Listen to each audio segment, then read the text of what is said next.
আজকে নেপাল চেষ্টা করে যাচ্ছে, যার নেতৃত্ব নেপাল তো আগে ছিল, নেপাল ছিল, সেটাকে আবার বিনষ্ট করার চেষ্টা করেছে। নতুন করে নেপালে আন্দোলন চলছে, হিন্দু রাষ্ট্র হিসাবে নেপাল সংগঠিত হবে এবং আমরা চাইবো সনাতনী হিসাবে নেপাল হিন্দু রাষ্ট্র হোক। তার সাথে সাথে ভারতবর্ষ, যেটাকে আমরা হিন্দুস্তান বলে জানি, সেই হিন্দুস্তানও যেন হিন্দু রাষ্ট্র হিসাবে ঘোষিত হয়। তার জন্য সকল সনাতনীরা একত্রিতভাবে একসাথে কাজ করবে।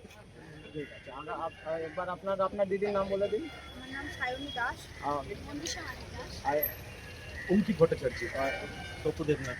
ঠিক আছে। জয় শ্রী রাম। জয় শ্রীরাম, জয় শ্রীরাম। আজকে এই সনাতনীরা আপনারা দেখবেন লাভ জিহাদের কারণ আমাদের যে সনাতনী ভাই বোনেরা আছে বেশিরভাগ লাভ জিহাদের কাণ্ডগুলো এদের থেকেই ঘটছে। কারণ সনাতন সম্বন্ধে এরা জানে না।